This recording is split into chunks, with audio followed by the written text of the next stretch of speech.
Bom, então, a palestra de agora é o meu amigo Renato Dias, do grupo do professor Henrique, que esteve aqui na primeira palestra. Tá? Vai dar uma palestra com o título Valorização de Resíduos Poliolefínicos por Pirólise Catalítica. Então, mais um tipo de resíduo que a gente vem trabalhando também, que são plásticos, né?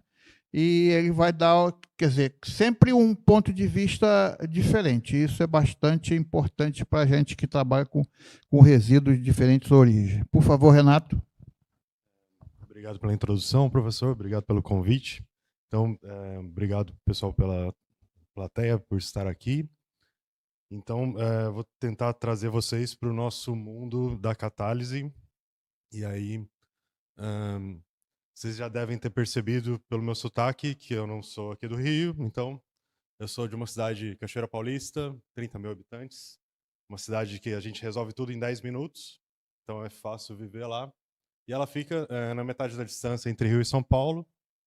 E ela é conhecida por um canal de TV religioso, Canção Nova, e pela previsão do tempo, CPTEC INPE.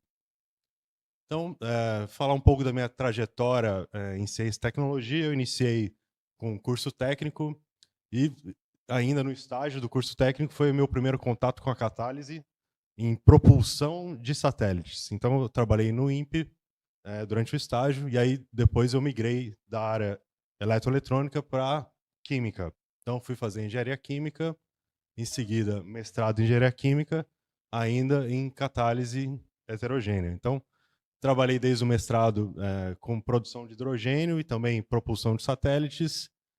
Doutorado foi quando eu cheguei aqui no Rio. Trabalhei também com produção de hidrogênio e depois do doutorado fui trabalhar como pesquisador no Senai CETICT, na atual Firjan, aqui no Parque Tecnológico. Então, no Senai CETICT foi quando eu tive mais contato com a pirólise e agora eu retornei ao NUCAT como pesquisador pós-doc e eu trabalho na conversão de etanol e não são exatamente os mesmos assuntos da pirólise, mas a gente tem muita correlação. Então, quem assistiu a palestra do professor Henrique de manhã já deve ter uma noção do que é o NUCAT. Então, a gente é um dos pioneiros no Brasil com catálise heterogênea. Foi criado para diminuir a dependência do Brasil de catalisadores importados. Então, com a criação da fábrica carioca de catalisadores, o NUCAT é especializado em desenvolvimento e otimização de processos químicos. Então, a gente desenvolve o catalisador, caracteriza, avalia ele na reação e, se for necessário, a gente otimiza esse catalisador e consegue aplicar esse conhecimento para a indústria. Então, a gente tem diversos colaboradores nacionais e internacionais. E quando a gente pensa em catalisador, quando uma pessoa fora da área da catálise, logo vem o catalisador veicular. E é isso mesmo. Então, o catalisador veicular tem por finalidade converter gases ou muito tóxicos, como CO, ou potencialmente tóxicos e promotores de chuva ácida, como NOx, em gases menos tóxicos, como CO2. Então, esses catalisadores veiculares, eles participam da reação sem serem consumidos. Por isso que eles têm valores e eles são, em geral, metais nobres, paládio, ródio, platina. Então, por isso que eles são também caros. Quando a gente expande essa visão de catálise, a gente observa que ela está inserida em 70%, 80% de todos os processos industriais. Em alguma etapa, eles têm uma participação da catálise. Então, na petroquímica, principalmente, processo de craqueamento catalítico fluidizado, é um reator bastante grande dentro da refinaria. E também reforma a vapor, que também é um dos principais processos catalíticos. E esse hidrogênio gerado na reforma a vapor também é usado para a produção de amônia, que é essencial para a agricultura. E também melhoria de qualidade de combustíveis, processos de hidrodesulfurização, até na produção de polímeros, na produção de olefinas. e muitos outros processos catalíticos. Então, a catálise está inserida na vida de todos, mesmo que alguns desconheçam. Então, um pouco ainda da minha trajetória no Instituto Senai de Inovação, foi o meu primeiro contato com um processo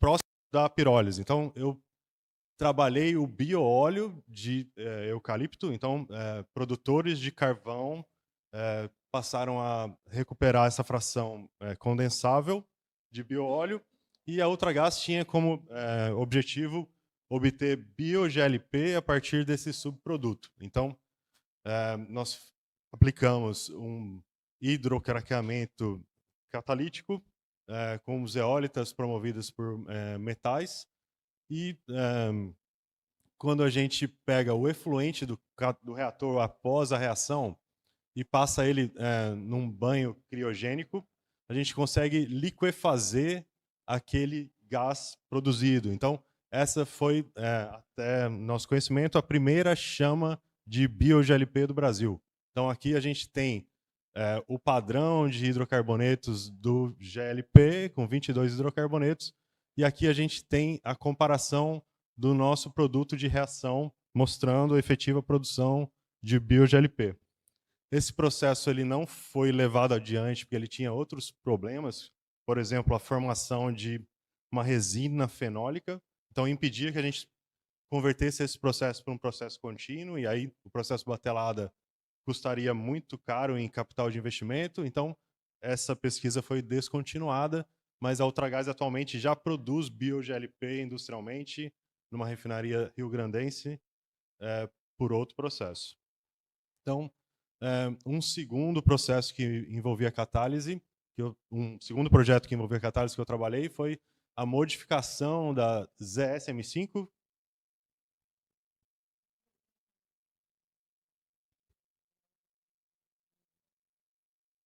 Ela era um empecilho. Ao final da reação, ela ficava grudada no reator, no fundo. E era uma resina frágil, mas impedia que a gente usasse um processo contínuo com leito catalítico, porque ela ia entupir o leito todo.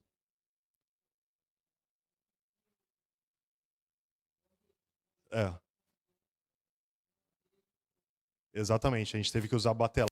Aí o capital de investimento para um processo em batelada ia ser muito caro, então inviabilizou o processo. Uma pena.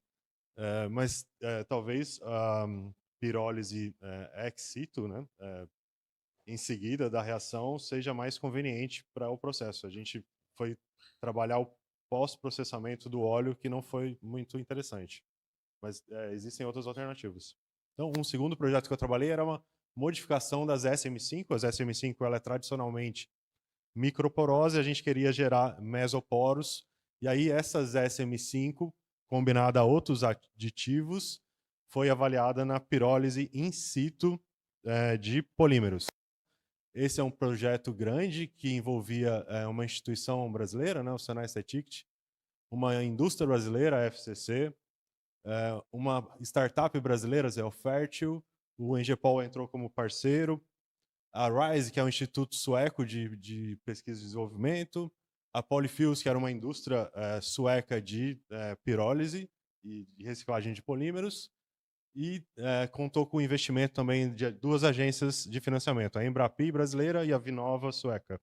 Então, ano passado, a FCC publicou o lançamento do catalisador de pirólise deles, que tem uma pequena contribuição do nosso trabalho e formulação secreta, né, segredo industrial, mas eles mostram que o catalisador aumenta a fração de nafta de óleos leves e reduz os óleos pesados, então valoriza o óleo de pirólise de polímero. Então, já é um catalisador produção em escala industrial. Os resultados desses projetos que eu participei são sigilosos, então eu não poderia apresentá-los. Então eu vou apresentar um resultado do nosso grupo, né, da aluna Catiane, que já se formou mestre, que foi orientado pelo professor Henrique e pelo professor José Carlos, do Engepol. Então, ela avaliou o desempenho e resistência à desativação de diferentes catalisadores na pirólise do polietileno de alta densidade e de um resíduo de polietileno pós-consumo. Então, esses resultados são públicos, estão na dissertação, pode ser encontrada no site do Programa de Engenharia Química, e também foi publicado nesse paper, que também pode ser obtido facilmente. Então, a motivação, ela se baseia na nossa necessidade atual. É difícil imaginar a vida atual sem a presença de polímeros. E, se a gente observa dados estatísticos, já foram produzidos desde o começo da produção de polímeros cerca de 8,3 bilhões de toneladas de polímero no mundo. Então, isso foi dados de 2024. Então, pensando que só 9% é reciclado mecanicamente, cerca de 10% é incinerado, a gente tem aí 79% de polímero acumulado, aterros, lixões, ou no mar, em qualquer canto desse planeta, a gente encontra polímeros. Então, pensando nesse problemão que é comum à humanidade, a gente pensou numa saída, né? Qual é a melhor saída para conseguir recuperar esse material, né? Economia circular. Então, a pirólise pode ser uma boa saída para esses resíduos poliolefínicos. Então, a gente recupera um monômero ou um óleo rico e outras frações de alto valor agregado. Então, para a gente entender melhor o que é a pirólise in situ ex situ, a gente tem que a pirólise térmica é apenas o aquecimento daquela matéria na ausência de oxigênio, e quando a gente mistura a esse material o catalisador, é chamada a pirólise in situ. Então, esse catalisador vai melhorar as características do óleo, reduzir a temperatura de pirólise e outros benefícios. Ou a pirólise ex situ. Então, a gente faz a pirólise térmica sem a presença do catalisador, mas os vapores vão passar por um leito catalítico e vão ser beneficiados, né? E vai promover reações de interesse.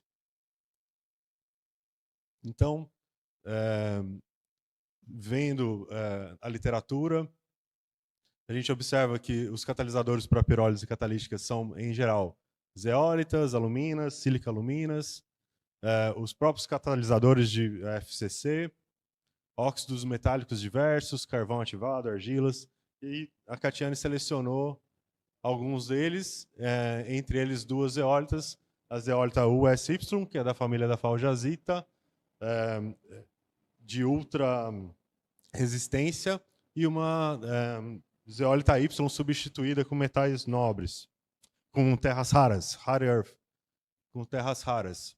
Então, além de alguns óxidos metálicos que a gente vai ver mais a seguir. Então, os objetivos do trabalho da Catiane foram avaliar o desempenho desses materiais na pirólise ex situ, então é um leito após a pirólise térmica, e comparar como esses materiais se comportam na presença de um polímero virgem, polietileno de alta densidade, ou de um resíduo recuperado pós-consumo. Então, uma empresa que gere o lixo em Campinas tem uma recuperação mecanizada e classificou esse polímero como 90% polietileno. Então, tem 10% de outras coisas, contaminantes e outros polímeros que vão causar impacto no final. Então,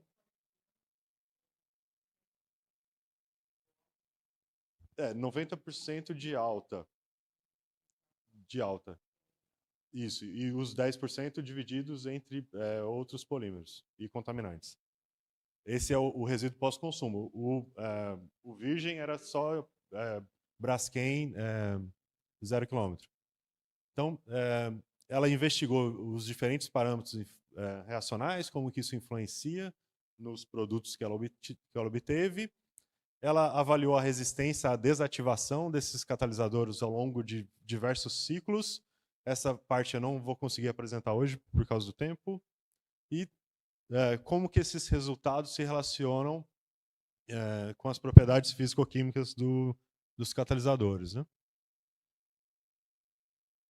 Então, as zeólitas selecionadas, o SY e REY, além dos óxidos de magnésio, zinco e espinélio, magnésio e alumínio, e também os dois materiais usados como reagentes da pirólise, né? Polímero virgem e polímero pós-consumo.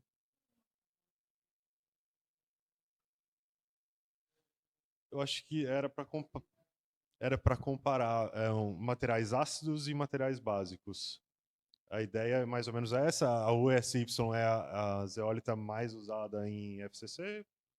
E aí, essa substituída, ela é ainda mais ácida, então a gente vai ver adiante. E a ideia, eu acho que era comparar os efeitos ácido e base. Então, esse é o setup utilizado para esses experimentos. Então, aqui a gente tem duas regiões aquecidas, então eu consigo fazer a pirólise numa temperatura e o leito catalítico em outra. Então, o material fica nessa cestinha. Quando atinge a temperatura definida, a gente pode abaixar essa cestinha até a região quente do forno, onde a pirólise vai ocorrer, e aí ela é pós-processada, ex situ pelo leito catalítico, e depois condensado e também analisado a fração gasosa. Então, ela analisa a fração líquida condensada e a fração gasosa separadamente, além da fração de quantificar a fração sólida residual. Aqui uma primeira termogravimetria do material. Então, a gente observa que quando aquecido, esse polímero ele só vai se degradar em torno de 460 graus, algo do tipo. Então, ela definiu temperatura de pirólise 500 graus, tempo de reação 30 minutos, e a vazão, ela fez um planejamento experimental e definiu que a vazão tem pouca influência, mas ela usou essa vazão de 80. Então, a vazão vai mudar o tempo de contato que o componente vai ter com o leito catalítico. Esse foi o planejamento experimental para a definição da melhor vazão, mas eu não vou apresentar o resultado dele aqui hoje. Eu vou apresentar o resultado da diferença da temperatura e da razão de catalisador, além da carga, se ela é um polímero virgem ou um polímero pós-uso. E ela também avaliou a resistência à desativação, que não caberia no tempo.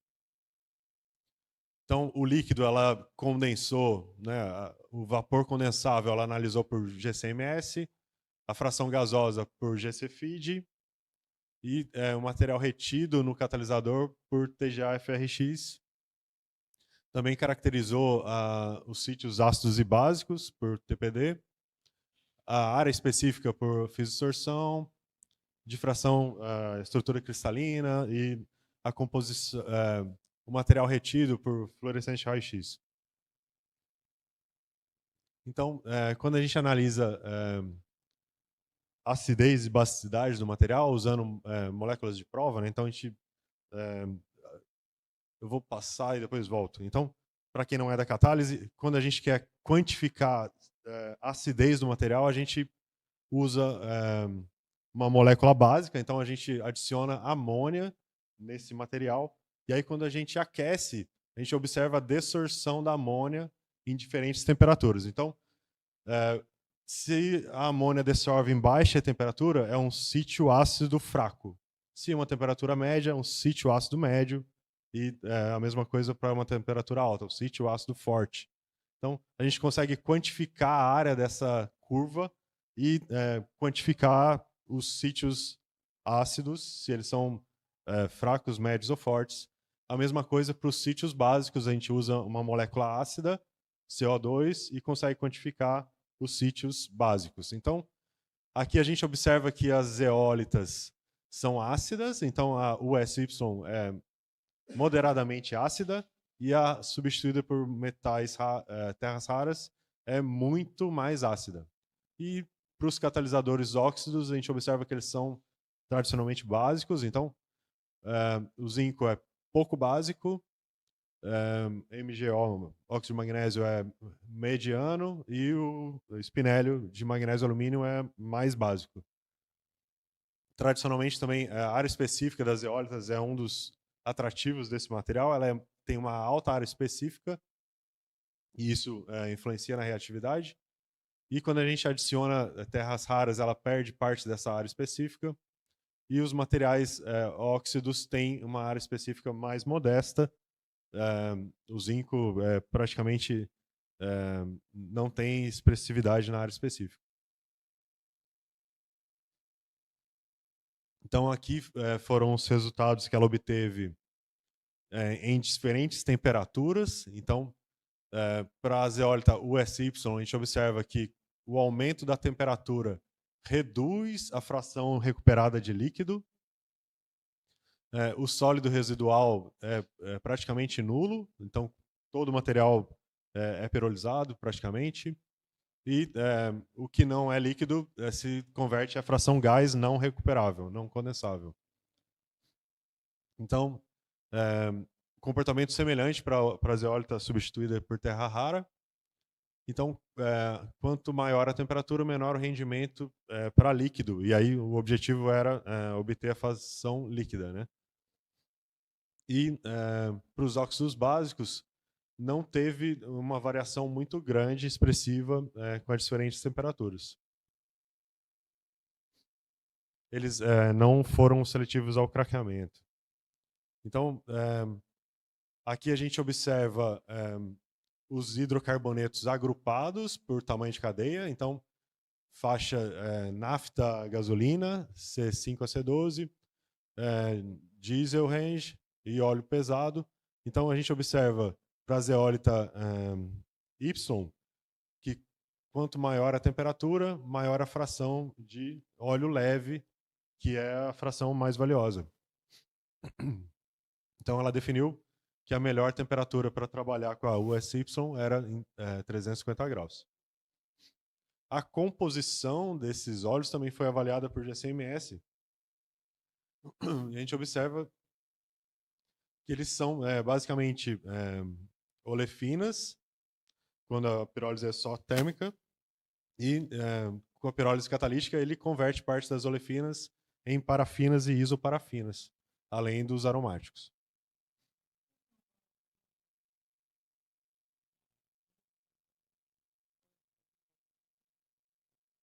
Aquecido não, mas na linha sim, condensa na linha. Então é um problema. Entope, e para limpar é bem difícil. Mas aquecido ela flui. O problema é quando esfria. Para a zeólita substituída por terra rara, o comportamento semelhante. E ela definiu que a melhor rendimento do óleo leve foi a temperatura de 400 graus. Para os óxidos, as temperaturas não influenciaram tanto no rendimento das frações, né? Então, majoritariamente diesel e óleo pesado.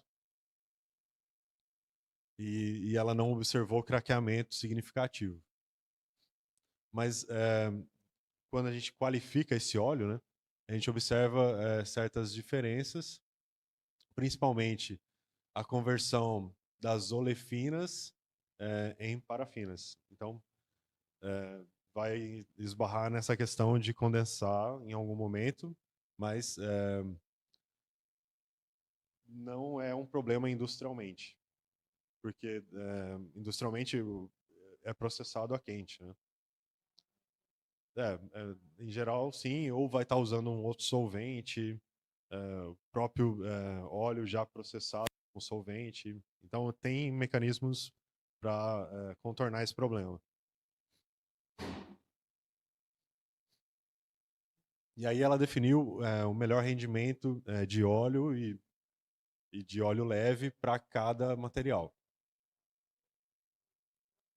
Então, no catalisador ácido, o principal mecanismo é o craqueamento, mas nos óxidos metálicos básicos, esse craqueamento não é tão expressivo. Então, elas propõem um mecanismo de condensação, né, aumento de cadeia. Então, vai consumindo a olefina e convertendo em parafina, mas essa oligomerização não apresentou aumento de cadeia pelo Masters. Então, uma possibilidade é que, ao mesmo tempo que ela está oligomerizando, ela está craqueando, e se a velocidade for similar, ela não vai ver aumento de cadeia, mas vai ver a conversão de olefina em parafina. Então, esse mecanismo ainda precisa de novos testes e avaliações complementares para ser desvendado. Possivelmente é um equilíbrio entre as duas reações.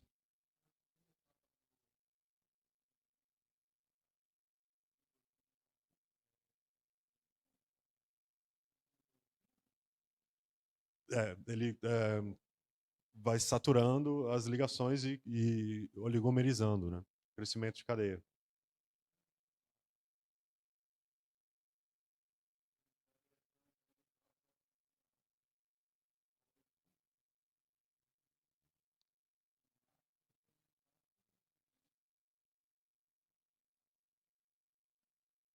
É,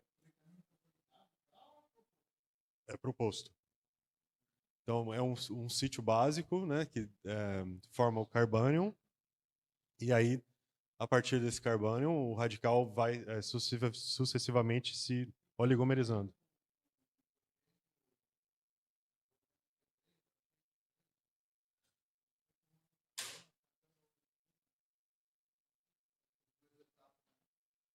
Eu juro que eu não entendo muito de mecanismo, mas essa era a proposta da dissertação. E aí, até em sugestões de trabalhos futuros, ela sugere a investigação do mecanismo. Ele contradiz um pouco a literatura sugere reações de cisão do carbono beta, mas essa foi a proposta para conseguir explicar esse conversão, né? Na térmica ela observa olefinas majoritariamente, e aí nas reações ela observa diminuição da olefina e aumento das parafinas e isoparafinas. Então foi o mecanismo que eles propuseram para explicar esse fenômeno.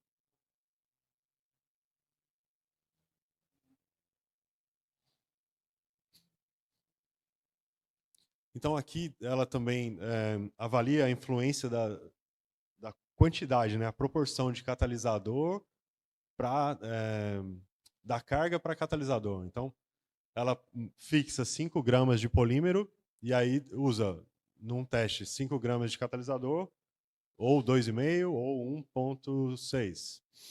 E aí ela repete isso para todos os materiais avaliados naquelas temperaturas definidas no planejamento anterior. Então, ela observa que menos catalisador, menos leito catalítico, diminui o craqueamento e proporcionalmente diminui a fração de material retido no leito. Então, se tem menos leito catalítico, menos material vai ficar aprisionado no leito catalítico. E para os óxidos básicos, um aumento do rendimento de líquido com a diminuição da razão catalisador. Então, tem mais líquido quando a gente usa menos catalisador.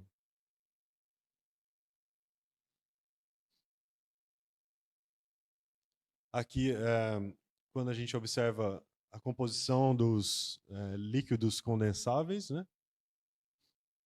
Então, quanto mais catalisador, mais frações leves e maior quantidade de parafinas e isoparafinas.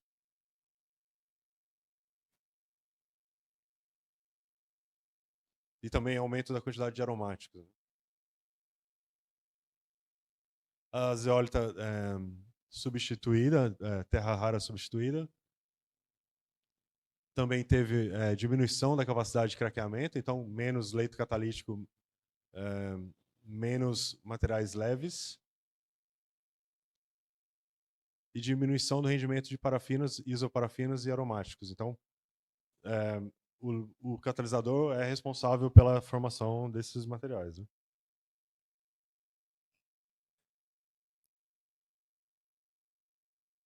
Para os materiais óxidos, a quantidade do leito não influencia fortemente o resultado, então não observa craqueamento significativo, mas modifica a composição dos produtos. Então, ela observa um aumento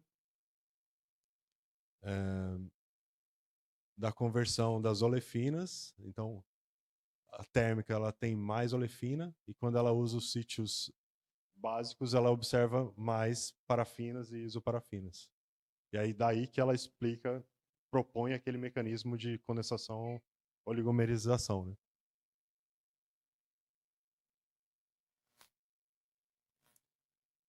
Aqui ela avalia agora o material resíduo poliolefínico pós-consumo, que tem 90% de polietileno de alta densidade. Ela observa que esse material, diferente do material virgem, ele não piroliza totalmente, então tem aqui em torno de 18 a 20% de sólido que não piroliza, fica como resíduo sólido. Nessa segunda tabela, ela subtrai esse resíduo sólido e analisa só as frações voláteis. Então, ela observa um maior rendimento de sólido residual e maior produção de gás quando ela usa o PAD.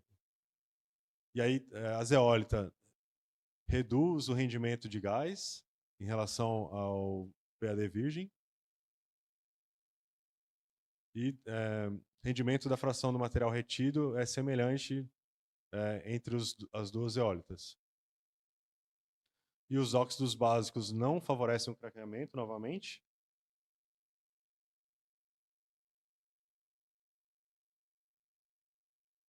Aqui, comparando o tamanho das cadeias carbônicas. Então, a pirólise térmica é bem semelhante, o material que é resíduo pós-consumo do material virgem, mas quando a gente aplica o catalisador ácido, modifica bastante. Então, o material virgem produz muito mais fração leve do que o material pós-consumo. E para a zeólita substituída por terra rara, esse aumento é mais discreto, né?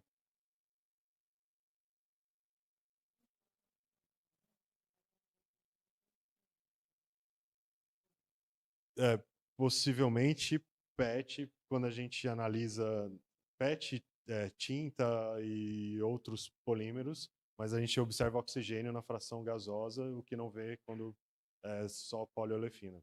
Então, mais adiante a gente vai ver isso também. Então, a composição da carga de alimentação, né, se é virgem ou pós-consumo, afeta o desempenho das eólitas.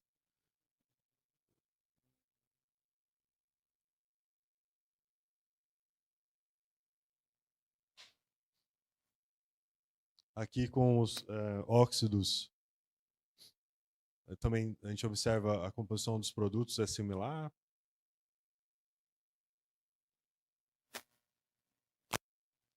E aqui é a fração gasosa, quando a gente pode observar no polímero virgem não tem grande presença de oxigênio, né, como era de se esperar. E o produto, o resíduo pós-consumo, a gente observa a presença de CO2, e aí eu desconfio que possa ser a presença de PET, que seja a origem do oxigênio. Então, as principais conclusões é que a capacidade de craqueamento das eólitas aumenta com a temperatura, que era esperado, favorece maior rendimento de gás e da fração de hidrocarbonetos leves na composição do óleo recuperado. Além disso, notou-se um aumento da temperatura, também favorece reações de aromatização, ela observa mais compostos benzênicos, né? Aromáticos. Então, os óxidos básicos não apresentam atividade de craqueamento, então não diminui o tamanho de cadeia. E o único efeito identificado para esses catalisadores foi promover um líquido com maior teor de parafinas. Então, diminui o teor de olefinas e aumenta o teor de parafinas. Então, entre os óxidos, ela disse que o melhor é o espinélio, magnésio e alumínio. E entre as eólitas, o melhor é a USY. E aí, como sugestão de trabalhos futuros, ela sugere expandir a caracterização da fase líquida, né, com cromatografia de permeação em gel, e realizar estudos detalhados sobre as frações que ficam retidas naquele catalisador.